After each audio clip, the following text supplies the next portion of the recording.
ਲਾਏ ਜਾਤੀ। ਹੋਵਤੀ ਕੁਚੀਲਤਾ ਕਿਤਾਬਨ ਕੁਰਾਨ ਕੀ। ਪਾਪ ਹੀ ਪ੍ਰਪੱਕ ਜਾਤੇ ਧਰਮ ਤੁਸਕ ਜਾਤੇ। ਬਰਨ ਗਰਕ ਜਾਤੇ ਸਾਹਿਤ ਵਿਧਾਨ ਕੀ। ਦੇਵੀ ਦੇਵ ਦੇਹੁ ਰੇ ਵਾਹਿਗੁਰੂ। ਸੰਤੋਖ ਸਿੰਘ ਦੂਰ ਹੋਤੇ। ਰੀਤ ਮੇਟ ਜਾਤੀ ਕਥਾ ਬੇਦਨ ਪੁਰਾਨ ਕੀ। ਸ੍ਰੀ ਗੁਰੂ ਗੋਬਿੰਦ ਸਿੰਘ ਪਾਵਨ ਪਰਮ ਸੂਰ। ਮੂਰਤ ਨ ਹੋਤੀ ਜੋ ਪੈ ਕਰੁਣਾ ਨਿਧਾਨ। ਏਕ ਓੰਕਾਰ ਸਤਿਗੁਰ ਇਹ ਪ੍ਰਸਾਦ ਸਚ ਹੋਇ। ਵਾਹਿਗੁਰੂ ਜੀ ਕੀ ਵਿਘਨ ਵਿਨਾਸ਼ਨ। ਸ੍ਰੀ ਵਾਹਿਗੁਰੂ ਜੀ ਕੀ ਫਤਿਹ। ਵਿਘਨ ਵਿਨਾਸ਼ਨ ਸੋਏ। ਤਬ ਸਿੱਖਨ ਕੋ ਗੁਰੂ ਬਖਾਨਾ। ਕਰਹੁ ਸੁਧਾਰਨ ਭਲੇ ਸਥਾਨਾ। ਸੁੰਦਰ ਮੰਦਰ ਦੇਹੁ ਬਨਵਾਏ। ਜਹਾਂ ਸਮਗਰੀ ਦੇਹ ਟਿਕਾਏ। ਵਾਹਿਗੁਰੂ ਜੀ ਕਾ ਖਾਲਸਾ ਵਾਹਿਗੁਰੂ ਜੀ ਕੀ ਫਤਿਹ। ਸਤਿਗੁਰਾਂ ਦੀ ਸਾਜੀ ਨਵਾਜੀ ਗੁਰੂ ਕੀ ਸੰਗਤ। ਆਪ ਸੰਗਤਾਂ ਨੇ ਗੁਰੂ ਕੀ ਬਾਣੀ ਦੇ ਕੀਰਤਨ ਸਰਵਨ ਕੀਤੇ।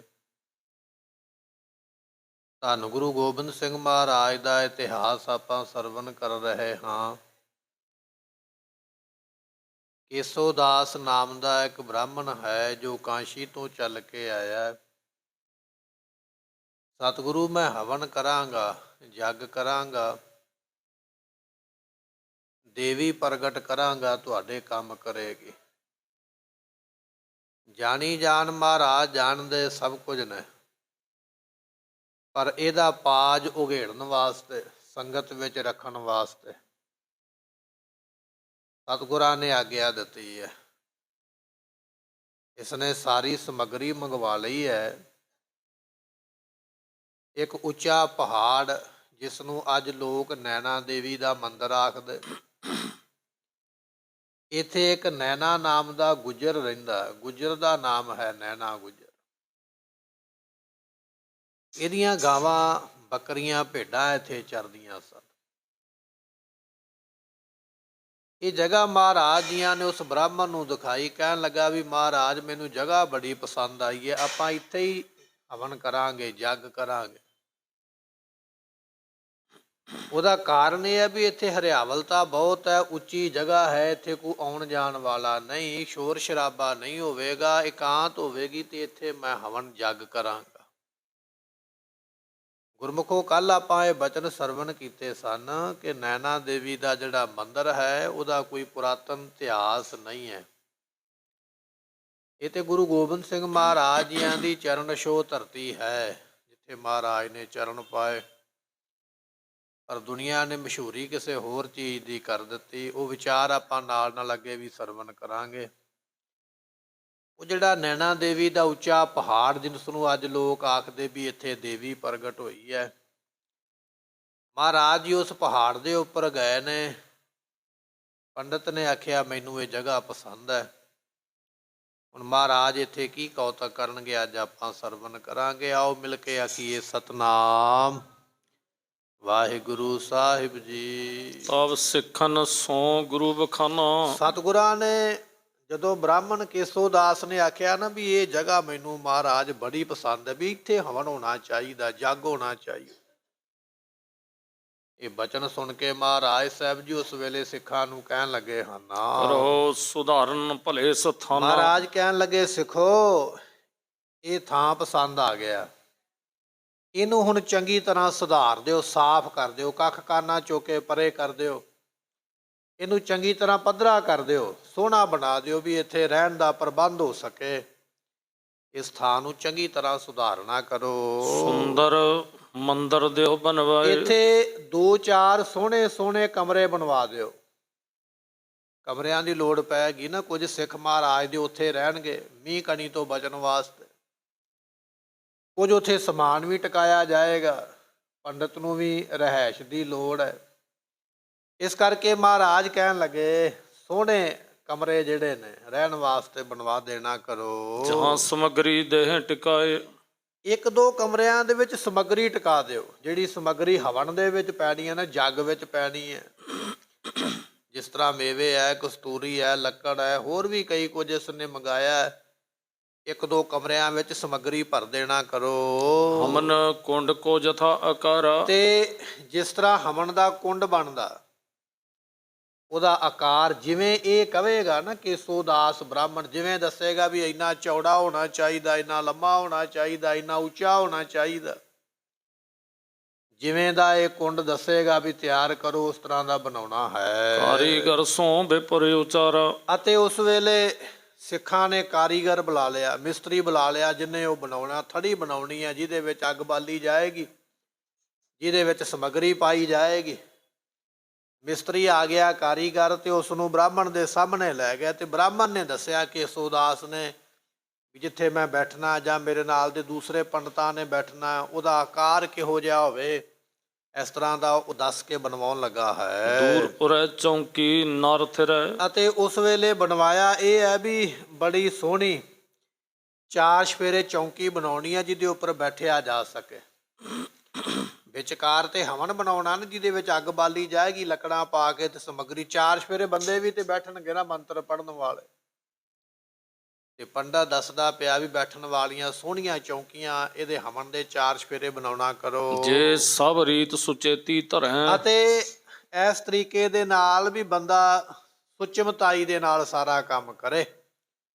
ਜਿਸ ਬੰਦੇ ਨੇ ਹਵਨ ਬਣਾਉਣਾ ਨਾ, ਉਹ ਵੀ ਬੜਾ ਸੁਚੇਤ ਹੋ ਕੇ, ਸਾਵਧਾਨ ਹੋ ਕੇ, ਸ਼ਵੱਛ ਸਾਫ਼ ਹੋ ਕੇ ਇਸ ਹਵਨ ਨੂੰ ਬਣਾਉਣਾ ਕਰੇ। ਰਚੋ ਸਥਲ ਇਤਿਆਦ ਬਤਾਏ। ਦੱਸ ਦਿੱਤਾ ਪੰਡਤ ਨੇ, ਇੱਥੇ ਕਮਰਾ ਹੋਣਾ ਚਾਹੀਦਾ ਮੇਰੇ ਸੌਣ ਵਾਸਤੇ, ਇੱਥੇ ਮੇਰੇ ਨਾਲ ਦੇ ਆਦਮੀਆਂ ਦੇ ਆਰਾਮ ਕਰਨ ਵਾਸਤੇ ਕਮਰਾ ਬਣਾਓ, ਇਹਨਾਂ ਕਮਰਿਆਂ ਵਿੱਚ ਸਮੱਗਰੀ ਹੋਵੇਗੀ, ਇੱਥੇ ਆਹ ਸਮਾਨ ਹੋਵੇਗਾ, ਜਿਵੇਂ ਜਿਵੇਂ ਦੱਸਿਆ ਤਿਆਰ ਕਰਵਾਉਣ ਲੱਗਾ ਆਏ ਪੁਰ ਗੁਰ ਵਿਪਰ ਮੁਲਾਏ। ਤੇ ਸਤਿਗੁਰੂ ਪਾਤਸ਼ਾਹ ਮਹਾਰਾਜ ਸਾਹਿਬ ਜੀ ਇਸ ਕੇਸੋਦਾਸ ਨੂੰ ਜਗ੍ਹਾ ਦਿਖਾ ਕੇ ਨਾ,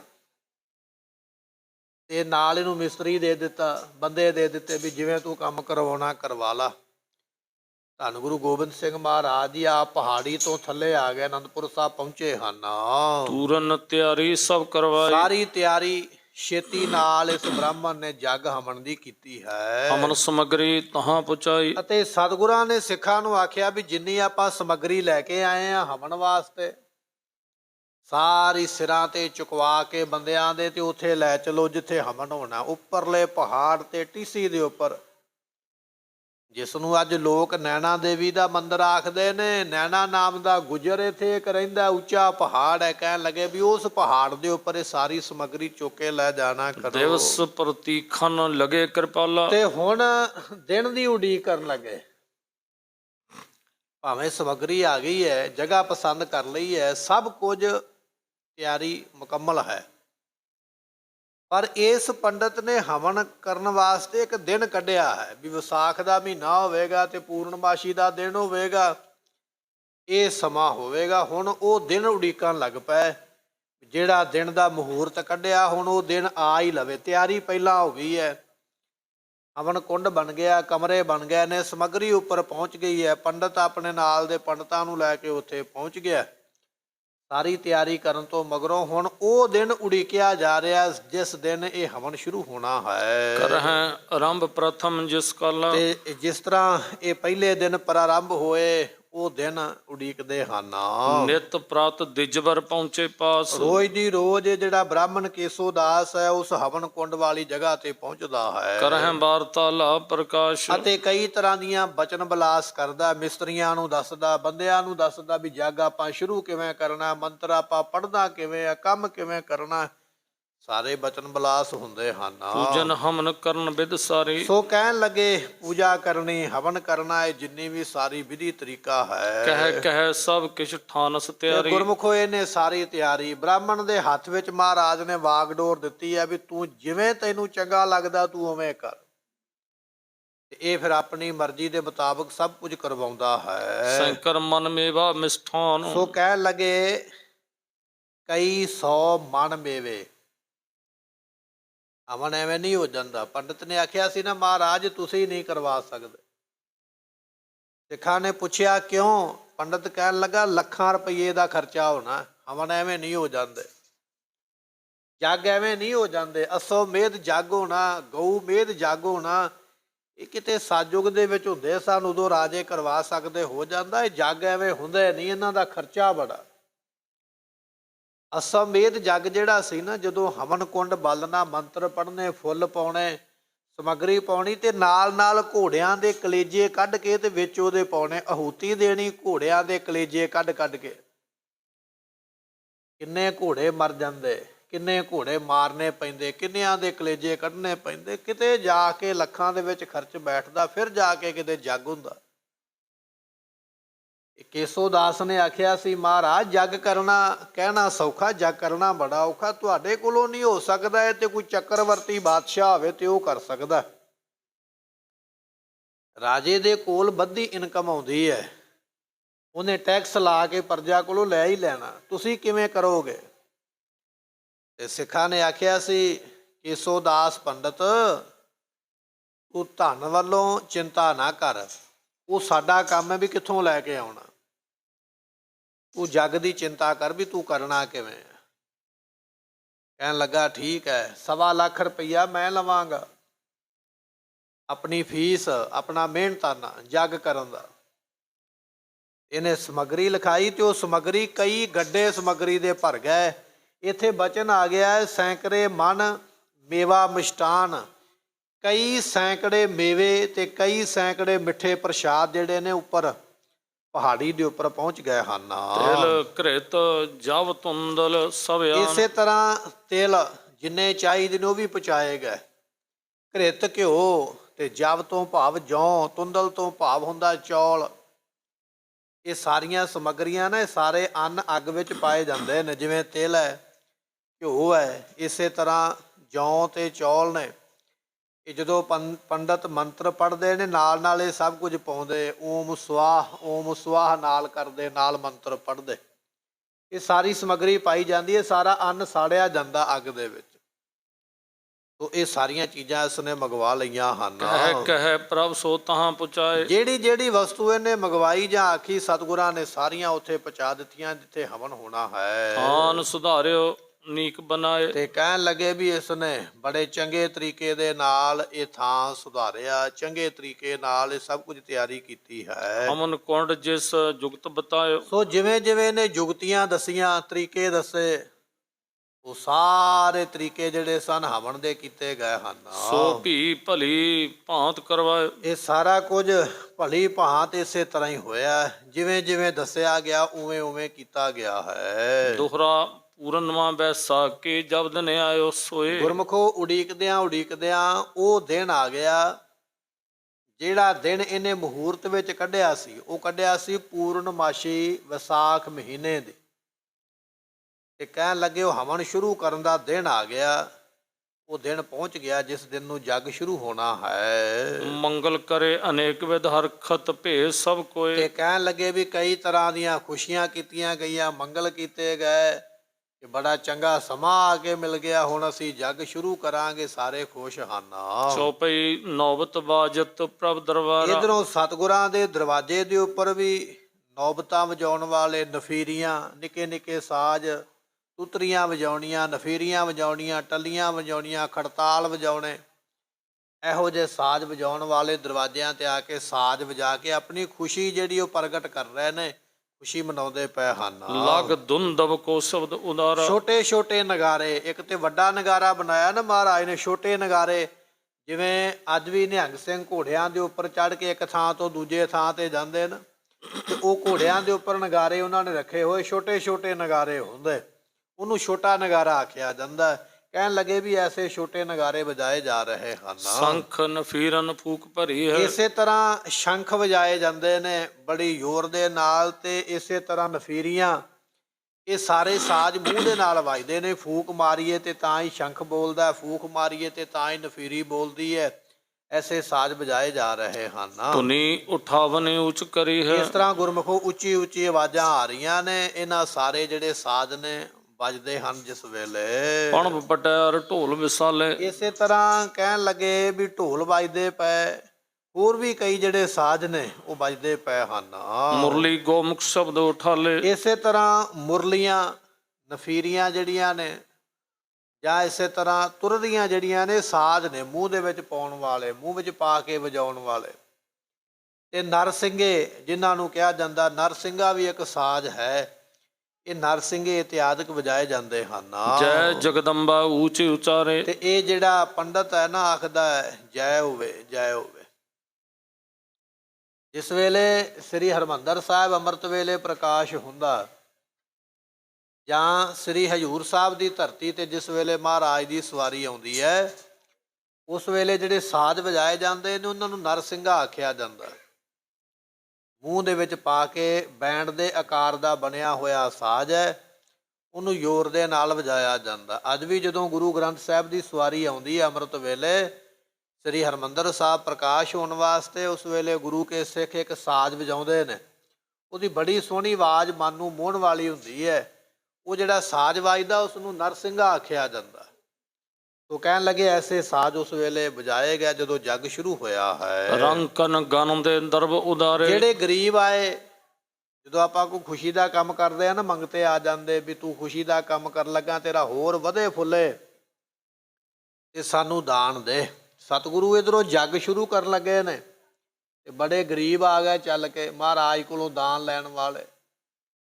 ਉਸ ਵੇਲੇ ਬਹੁਤੇ ਗਰੀਬਾਂ ਨੂੰ ਦਾਨ ਵੰਡਿਆ ਗਿਆ ਹੈ। ਸਭ ਹੂੰ ਜੈ ਗੁਰਬਾਖ ਸੁਨਾਇਓ। ਜਿਨ੍ਹਾਂ ਜਿਨ੍ਹਾਂ ਗਰੀਬਾਂ ਨੂੰ ਧਨ ਮਿਲਿਆ ਆਖਦੇ ਸਤਿਗੁਰੂ ਤੁਹਾਡੀ ਜੈ ਹੋਵੇ, ਤੁਹਾਡੀ ਜੈ ਹੋਵੇ, ਤੁਹਾਡੀ ਜਿੱਤ ਹੋਵੇ। ਬਾਰੇ ਬਾਰ ਪ੍ਰਸ਼ਾਦ ਬਤਾਇਓ। ਇਸ ਤਰ੍ਹਾਂ ਵਾਰ-ਵਾਰ ਜਿਹੜੇ ਨੇ ਇਹ ਜੈ ਜੈਕਾਰ ਦੀ ਧੁਨੀ ਕਰਦੇ ਅਤੇ ਫਿਰ ਪ੍ਰਸ਼ਾਦ ਵਰਤਾਇਆ ਗਿਆ। ਖੁੱਲਾ ਕੜਾਹ ਪ੍ਰਸ਼ਾਦ ਬਣਾ ਕੇ ਸੰਗਤ ਵਿੱਚ ਵੰਡਿਆ ਹੈ। ਧੂਪ ਤੁਖਾਵਨ ਫੂਲਨ ਮਾਲਾ। ਗੁਰਮੁਖੋ ਧੂਫਾਂ ਤਖਾਈਆਂ ਜਾਂਦੀਆਂ ਤੇ ਫੁੱਲਾਂ ਦੀਆਂ ਮਾਲਾ ਜਿਹੜੀਆਂ ਨੇ ਪਰੋਈਆਂ ਜਾਂਦੀਆਂ। ਇਹ ਸਾਰੀਆਂ ਸੁਗੰਧੀ ਦੀਆਂ ਵਸਤੂਆਂ ਨੇ। ਅੱਜ ਵੀ ਕੋਈ ਬੰਦਾ ਸ਼ਿਲਾ ਕੱਢਦਾ ਨਾ ਜਾਂ ਕੋਈ ਮੰਤਰ ਸਿੱਧ ਕਰਦਾ ਹੈ, ਤੇ ਜਿੱਥੇ ਬੈਠ ਕੇ ਉਹ ਮੰਤਰ ਸਿੱਧ ਕਰਦਾ ਹੈ ਉਸ ਕਮਰੇ ਦੇ ਵਿੱਚ ਬਹੁਤ ਜ਼ਿਆਦਾ ਖੁਸ਼ਬੂਦਾਰ ਵਸਤੂਆਂ ਰੱਖਣੀਆਂ ਪੈਂਦੀਆਂ, ਜਿਵੇਂ ਖੁਸ਼ਬੂ ਵਾਲੇ ਫੁੱਲ ਨੇ ਜਾਂ ਅਤਰ ਫਲੈਲ ਸੈਂਟ ਵਗੈਰਾ ਜੋ ਵੀ ਹੈ, ਬਹੁਤ ਆ ਤੇ ਛਿੜਕਣਾ ਪੈਂਦਾ ਸੁਗੰਧੀ ਵਾਸਤੇ। ਇਸ ਪੰਡਤ ਨੇ ਹਵਨ ਸ਼ੁਰੂ ਕੀਤਾ। ਦੁਰਗਾ ਦੇਵੀ ਇਸ ਨੇ ਪ੍ਰਗਟ ਕਰਨੀ ਹੈ ਤੇ ਇਹਨੇ ਬਹੁਤ ਜ਼ਿਆਦੀਆਂ ਸੁਗੰਧੀ ਵਾਲੀਆਂ ਵਸਤੂਆਂ ਉੱਥੇ ਛਿੜਕੀਆਂ ਹਨ। ਚੰਦਨ ਆਦ ਸੁਗੰਧਤ ਸਾਲਾ। ਤੇ ਕਹਿਣ ਲੱਗੇ ਚੰਦਨ ਜਿਹੜਾ ਹੈ ਇਹ ਵੀ ਬੜੀ ਸੁਗੰਧੀ ਵਾਲੀ ਵਸਤੂ ਦਿੰਦਾ ਹੈ। ਇਸ ਤਰ੍ਹਾਂ ਚੰਦਨ ਵੀ ਜਿਹੜਾ ਉਸ ਵੇਲੇ ਚੰਦਨ ਦੀ ਲੱਕੜ ਜਦੋਂ ਬਲਦੀ ਹੈ ਨਾ ਉਦੋਂ ਵੀ ਖੁਸ਼ਬੂ ਆਉਂਦੀ ਹੈ। ਚੰਦਨ ਦੀ ਲੱਕੜ ਵੈਸੇ ਵੀ ਲਿਆ ਕੇ ਕੋਲ ਰੱਖ ਲਈਏ ਤੇ ਉਹਦੀ ਇੱਕ ਆਪਣੀ ਮਹਿਕ ਹੁੰਦੀ ਹੈ।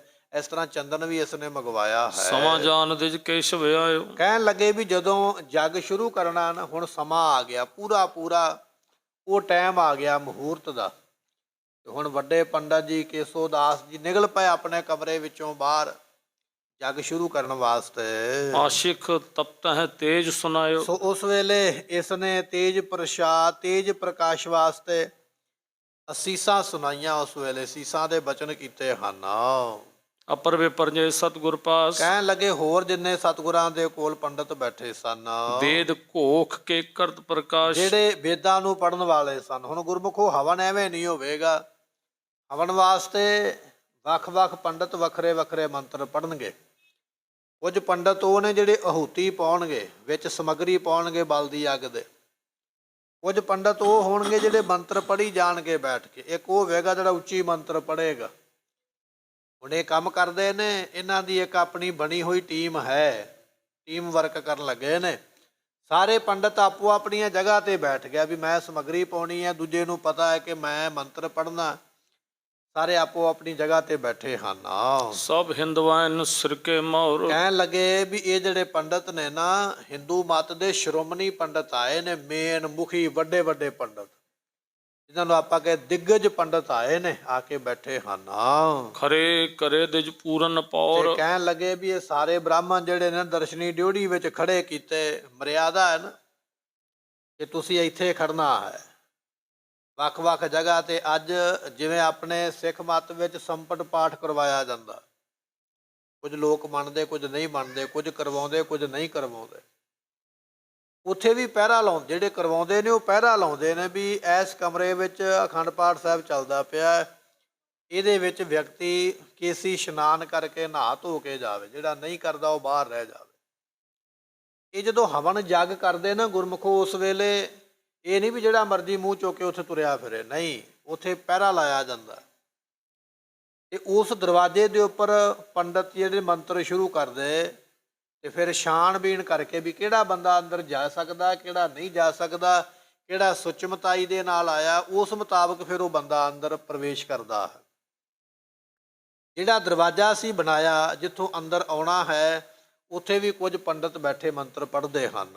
ਉਹ ਕੁਲਾਹਲ ਅਨੇਕ ਪ੍ਰਕਾਰ। ਅਨੇਕ ਤਰ੍ਹਾਂ ਦਾ ਕੁਲਾਹਲ ਤੋਂ ਭਾਵ ਵੀ ਰੌਲਾ, ਉੱਚੀ ਉੱਚੀ ਬੋਲ, ਬਚਨ, ਗੱਲਾਂ ਬਾਤਾਂ ਸ਼ੁਰੂ ਹੋਈਆਂ ਹਨ। ਕੇਸ਼ਵ ਕਹਿ ਸੁਕੀਨੀ ਕਰ। ਸੋ ਜਿਵੇਂ ਜਿਵੇਂ ਇਸ ਕੇਸ਼ਵ ਦਾਸ ਪੰਡਤ ਨੇ ਦੱਸਿਆ, ਸਾਰੀ ਰੀਤੀ ਮਰਿਆਦਾ ਉਸੇ ਤਰ੍ਹਾਂ ਕੀਤੀ ਗਈ ਹੈ। ਕਿਵੇਂ ਜੱਗ ਕਰਨਾ, ਕਿਵੇਂ ਬੈਠਣਾ, ਕਿਵੇਂ ਉੱਠਣਾ, ਕਿਵੇਂ ਇਸ਼ਨਾਨ ਕਰਨਾ, ਕਿਵੇਂ ਸਮੱਗਰੀ ਪਾਉਣੀ ਹੈ, ਕਿਵੇਂ ਲੋਕਾਂ ਦਾ ਧਿਆਨ ਰੱਖਣਾ, ਕਿਵੇਂ ਪਾਬੰਦੀ ਲਾਉਣੀ ਹੈ, ਸਾਰੀ ਮਰਿਆਦਾ ਇਹਦੇ ਕੋਲੋਂ ਚੱਲਦੀ ਪਈ ਹੈ। ਕੇਸ਼ਵ ਦਾਸ ਪੰਡਤ ਸਭ ਕੁਝ ਕਰਵਾਉਂਦਾ ਪਿਆ ਹੈ। ਗਮਨੇ ਪੁਨ ਪ੍ਰਭ ਦਿਜ ਸੰਗ ਲੀਨੇ। ਸਤਿਗੁਰੂ ਪਾਤਸ਼ਾਹ ਪਹਿਲੇ ਦਿਨ ਆਪ ਗਏ ਵੇਖਣ ਵਾਸਤੇ, ਵੇਖੀਏ ਵੀ ਇਹ ਕੀ ਕਰਦੇ ਨੇ। ਸਤਿਗੁਰੂ ਆਪ ਪਹੁੰਚੇ ਹਨ। ਆਸ਼ਿਕਵਾਦ ਮਾਤ ਮਿਲ ਦੀਨੇ। ਸਤਿਗੁਰੂ ਜੀ ਜਾਣ ਤੋਂ ਪਹਿਲਾਂ ਮਾਤਾ ਸਾਹਿਬ ਮਾਤਾ ਗੁਜਰੀ ਜੀਆਂ ਨੂੰ ਮਿਲ ਕੇ ਉਸ ਵੇਲੇ ਦੱਸ ਕੇ ਗਿਆ ਵੀ ਅਸੀਂ ਉਹ ਜਿਹੜਾ ਉੱਪਰ ਟਿੱਲਾ ਬਣਿਆ ਨਾ, ਪਹਾੜ ਬਣਿਆ ਨੈਣੇ ਨਾਮ ਗੁਜਰ ਦਾ, ਅਸੀਂ ਉਸ ਪਹਾੜ ਦੇ ਉੱਪਰ ਚੱਲੇ ਹਾਂ। ਪੁਰੋ ਮਨੋਰਥ ਨੌ ਗੁਰ ਆਏ। ਅਤੇ ਇਸੇ ਤਰ੍ਹਾਂ ਸਤਿਗੁਰਾਂ ਦੇ ਅੱਗੇ ਅਰਦਾਸ ਕੀਤੀ ਤੇ ਫਿਰ ਚੱਲੇ ਹਨ। ਜਗ ਮਾਤਾ ਤੁਮ ਹੋਏ ਸਹਾਏ। ਅਤੇ ਇਹ ਜਿਹੜਾ ਪੰਡਤ ਕਹਿ ਰਿਹਾ ਵੀ ਮੈਂ ਮੰਤਰ ਪੜ੍ਹ ਕੇ ਦੇਵੀ ਪ੍ਰਗਟ ਕਰਾਂਗਾ, ਸਫਲੋ ਕ੍ਰਿਤ ਕਰਿਓ ਜੇ ਚਾਹਤ। ਇਹ ਜਿਹੜਾ ਕੰਮ ਪੰਡਤ ਕਰਨਾ ਚਾਹੁੰਦਾ ਹੈ, ਇਹ ਹੁਣ ਕਿਵੇਂ ਮੰਤਰ ਪੜ੍ਹ ਕੇ ਸਫਲਾ ਕਰਦਾ ਆਪਾਂ ਦੇਖਾਂਗੇ। ਕਾਰਨ ਪਰ ਉਪਕਾਰ ਉਮਾਹਤ। ਕਿਉਂਕਿ ਪੰਡਤਾਂ ਦਾ ਵੀ ਮਹਾਰਾਜ ਤੁਹਾਨੂੰ ਜੰਗ ਕਰਨ ਦੀ ਲੋੜ ਨਹੀਂ ਹੈ। ਪੰਡਤ ਨੇ ਇਹ ਗੱਲ ਆਖੀ ਵੀ ਮਹਾਰਾਜ ਤੁਹਾਨੂੰ ਜੰਗ ਕਰਨ ਦੀ ਲੋੜ ਨਹੀਂ, ਤੁਸੀਂ ਕਿਉਂ ਆਪ ਜੰਗਾਂ ਯੁੱਧਾਂ ਵਿੱਚ ਖਪਦੇ ਪਏ ਹੋ, ਮੈਂ ਦੇਵੀ ਪ੍ਰਗਟ ਕਰ ਦੋ, ਆਪੇ ਹੀ ਲੜਿਆ ਕਰੇਗੀ, ਤੁਸੀਂ ਬੈਠੇ ਰਹੋ ਆਰਾਮ ਦੇ ਨਾਲ।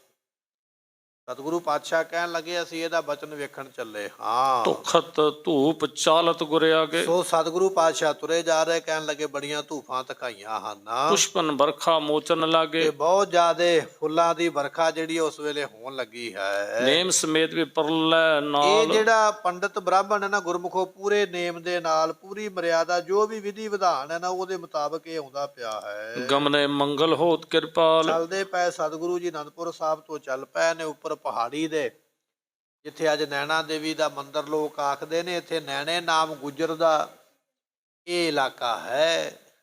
ਉੱਥੇ ਮਹਾਰਾਜ ਤੁਰੇ ਜਾਂਦੇ ਹਨ। ਸਿੱਖ ਮਸੰਦ ਹਜ਼ਾਰੋਂ ਸੰਗ। ਅਨੇਕ ਤਰ੍ਹਾਂ ਦੇ ਸਿੱਖ ਤੇ ਮਸੰਦ ਨਾਲ ਹਨ। ਦਿਸਬਰ ਗੁਣੀ ਸੋਪਾ ਬਨਿਆ। ਬੜੇ ਬੜੇ ਵੱਡੇ ਪੰਡਤ, ਬੜੀ ਸੁਚਮਤਾਈ ਰੱਖਣ ਵਾਲੇ, ਪੂਰੇ ਸਮੇਂ ਤੇ ਨਹਾਉਣ ਧੋਣ ਵਾਲੇ, ਸੁੱਚੇ ਕੱਪੜੇ ਪਾਉਣ ਵਾਲੇ, ਮੱਥੇ ਤੇ ਤਿਲਕ ਲਾਉਣ ਵਾਲੇ, ਜਿਹੜੇ ਆਪਣੇ ਆਪ ਨੂੰ ਪੂਰੇ ਜਪੀ ਤਪੀ ਆਖਦੇ ਨਾਲ ਹਨ। ਗਿਰ ਕੇ ਨਿਕਟ ਪਹੁੰਚੇ ਜਾਏ। ਚਲਦਿਆਂ ਚਲਦਿਆਂ ਗੁਰਮੁਖੋ ਉਸ ਪਹਾੜ ਦੇ ਕੋਲ ਪਹੁੰਚ ਗਏ, ਜਿਸ ਨੂੰ ਅੱਜ ਪਹਾੜ ਨੈਣਾ ਦੇਵੀ ਦਾ ਆਖਿਆ ਜਾਂਦਾ ਹੈ। ਵੈਸੇ ਇਹ ਜਗ੍ਹਾ ਨੈਣੇ ਨਾਮ ਇੱਕ ਗੁੱਜਰ ਦੀ ਹੈ, ਜਿਹੜਾ ਭੇਡਾਂ ਬੱਕਰੀਆਂ ਤੇ ਗਾਵਾਂ ਚਾਰਦਾ, ਉਹ ਬੰਦੇ ਦਾ ਨਾਮ ਨੈਣਾ ਹੈ। ਉਸ ਪਹਾੜ ਦੇ ਉੱਪਰ ਪਹੁੰਚੇ ਹਨ। ਖਰੇ ਭਏ ਨਰ ਜੁਤ ਸਮੁਦਾਇ। ਇੱਥੇ ਪਹਿਲਾਂ ਹੀ ਬਹੁਤ ਜ਼ਿਆਦੇ ਲੋਕ ਇਕੱਠੇ ਹੋਏ ਪਏ ਸਨ ਵੀ ਵੇਖੀਏ ਕਿਵੇਂ ਹਵਨ ਹੁੰਦੇ ਹਨ। ਜਥਾ ਜੋਗ ਸਭ ਹਨ ਸੋ ਕਰ ਕਰ। ਸੋ ਜਥਾ ਜੋਗ, ਕਿਹੜਾ ਬੰਦਾ ਅੰਦਰ ਲਿਆਉਣ ਵਾਲਾ, ਕਿਹੜਾ ਬਾਹਰੋਂ ਮੋੜਨ ਵਾਲਾ ਹੈ, ਉਹ ਜਿਵੇਂ ਦੀ ਰਹੁ ਰੀਤੀ ਮਰਿਆਦਾ ਜੋ ਵੀ ਸੀ ਉਸ ਵੇਲੇ ਕੀਤਾ ਹੈ। ਦੈ ਕਹਿ ਹੁਕਮ ਕਰੇ ਤਹਿ ਸਥਿਰ। ਤੇ ਸਾਰਿਆਂ ਨੂੰ ਟਿਕਾ ਦਿੱਤਾ ਵੀ ਤੁਸੀਂ ਭਾਈ ਇੱਥੇ ਬੈਠਣਾ, ਦੂਜਿਆਂ ਨੇ ਇੱਥੇ ਬੈਠਣਾ, ਤੀਜਿਆਂ ਨੇ ਉੱਥੇ ਬੈਠਣਾ। ਕਿਉਂਕਿ ਹਿੰਦੂ ਮਤ ਵਿੱਚ ਜਾਤ ਪਾਤ ਦੀ ਬੜੀ ਜ਼ਿਆਦੀ ਵਰਨ ਵੰਡ ਹੈ, ਉਹਦੇ ਮੁਤਾਬਕ ਲੋਕਾਂ ਨੂੰ ਵੱਖ-ਵੱਖ ਜਗ੍ਹਾ ਦੇ ਉੱਪਰ ਬਿਠਾਇਆ ਹੈ। ਅਰੂੜ ਅਰੂੜਤ ਸੈਲ। ਸੋ ਕਹਿਣ ਲੱਗੇ ਵੀ ਇਸ ਤਰ੍ਹਾਂ ਮਹਾਰਾਜ ਸਾਹਿਬ ਜੀ ਨਾ ਘੋੜੇ ਦੇ ਉੱਪਰ ਚੜੇ ਹੋਏ, ਤੇ ਮਹਾਰਾਜ ਦਾ ਨੀਲਾ ਘੋੜਾ ਜਿਹੜਾ ਨਾ ਪਹਾੜੀ ਦੇ ਉੱਪਰ ਹੌਲੀ ਹੌਲੀ ਚੜ੍ਹਦਾ ਜਾਂਦਾ ਹੈ। ਗਮਨੇ ਗੁਰੂ ਬਿਖੰਬੜ ਗੈਲ। ਤੇ ਸਤਿਗੁਰੂ ਪਾਤਸ਼ਾਹ ਵੀ ਚਲੇ ਗਏ ਉੱਪਰ। ਰਸਤਾ ਤੇ ਬੜਾ ਔਖਾ, ਪਰ ਔਖਾ ਰਸਤਾ ਮਹਾਰਾਜ ਦੇ ਨੀਲੇ ਘੋੜੇ ਨੇ ਸੌਖਾ ਹੀ ਪਾਰ ਕਰ ਲਿਆ। ਸਤਿਗੁਰੂ ਵੀ ਉਸ ਪਹਾੜੀ ਦੇ ਉੱਪਰ ਪਹੁੰਚ ਗਏ ਹਨ। ਕੁਛ ਜੋ ਦੇ ਤੈਂ ਕਰੇ ਟਿਕਾਵਨ। ਸਤਿਗੁਰੂ ਕੁਝ ਨਾਲ ਸੂਰਮੇ ਵੀ ਲੈ ਕੇ ਗਏ ਸਨ ਤੇ ਕੁਝ ਸੂਰਮੇ ਮਹਾਰਾਜ ਨੇ ਉੱਥੇ ਹੀ ਟਿਕਾ ਦਿੱਤੇ ਵੀ ਜਿੰਨਾ ਚਿਰ ਹਵਨ ਹੁੰਦਾ ਪਿਆ ਨਾ ਤੁਸੀਂ ਇੱਥੇ ਹੀ ਰਹਿਣਾ, ਤੁਸੀਂ ਪੂਰਾ ਧਿਆਨ ਰੱਖਣਾ। ਇਹ ਸਾਰੇ ਸਭ ਕਾਸ਼ਰੇ ਦਾ। ਕੁਝ ਸੂਰਮੇ ਮਹਾਰਾਜ ਨੇ ਪੱਕੇ ਹੀ ਪਹਿਰੇਦਾਰ ਉੱਥੇ ਲਾ ਦਿੱਤੇ ਹਨ। ਆਵੈ ਕੋਇ ਨ ਕਰਤ ਹਟਾਵਨ। ਤੇ ਕਹਿਣ ਲੱਗੇ ਵੀ ਇਸੇ ਤਰ੍ਹਾਂ ਆਵੈ ਕੋਏ ਨਾ, ਇੱਥੇ ਕੋਈ ਆਲਤੂ ਫਾਲਤੂ ਆਦਮੀ ਨਾ ਆਵੇ। ਕੋਈ ਇਹ ਨਾ ਕੱਲ ਨੂੰ ਆਖੇ ਵੀ ਤੁਸੀਂ ਹਵਨ ਕਿਉਂ ਕਰਦੇ, ਉੱਠ ਕੇ ਚਲੇ ਜਾਓ। ਕੋਈ ਰੋਕਣ ਵਾਲਾ, ਕੋਈ ਹਟਾਉਣ ਵਾਲਾ, ਕੋਈ ਵਿਘਨ ਪਾਉਣ ਵਾਲਾ, ਇਹੋ ਜਿਹਾ ਕੋਈ ਬੰਦਾ ਨਾ ਆਵੇ। ਕੁਝ ਸੂਰਮੇ ਮਹਾਰਾਜ ਨੇ ਆਪਣੇ ਉੱਥੇ ਪਹਾੜੀ ਦੇ ਉੱਪਰ ਟਿਕਾ ਦਿੱਤੇ ਵੀ ਅੰਦਰ ਜੱਗ ਹੋਵੇਗਾ, ਤੁਸੀਂ ਬਾਹਰ ਧਿਆਨ ਰੱਖਣਾ। ਇਸ ਤਰ੍ਹਾਂ ਮਹਾਰਾਜ ਸਾਹਿਬ ਜੀ ਨੇ ਇਹ ਤਿਆਰੀ ਕਰਵਾਈ ਹੈ। ਗਿਰ ਪਰ ਚੜੇ ਤੁਰੰਗ ਉਤੰਗ। ਤੇ ਇਸ ਤਰ੍ਹਾਂ ਮਹਾਰਾਜ ਦੇ ਸੂਰਮੇ ਘੋੜਿਆਂ ਤੇ ਚੜ ਕੇ ਤੇ ਉੱਥੇ ਪਹੁੰਚ ਗਏ ਹਨ। ਦਿਜ ਕੇਸ਼ ਪਿਖ ਅਚਰਜ ਸੰਗ। ਤੇ ਉਸ ਵੇਲੇ ਇਹ ਜਿਹੜਾ ਬ੍ਰਾਹਮਣ ਹੈ ਨਾ, ਕੇਸ਼ਵ ਦਾਸ, ਵੇਖ ਕੇ ਬੜਾ ਹੈਰਾਨ ਹੁੰਦਾ ਹੈ। ਨਰ ਭੀ ਨੀਠ ਨੀਠ ਧਰ ਪਾਏ। ਨਰ ਭੀ ਨੀਠ ਨੀਠ ਧਰ ਕੁਝ ਪਾਏ। ਲੋਕ ਜਿਹੜੇ ਸਨ ਉਹ ਹੌਲੀ ਹੌਲੀ ਆਪਣੇ ਪੈਰਾਂ ਨਾਲ ਚੱਲਦਿਆਂ, ਪੈਦਲ ਚੱਲ ਕੇ ਹੌਲੀ ਹੌਲੀ ਪਹਾੜੀਆਂ ਚੜੇ ਹਨ।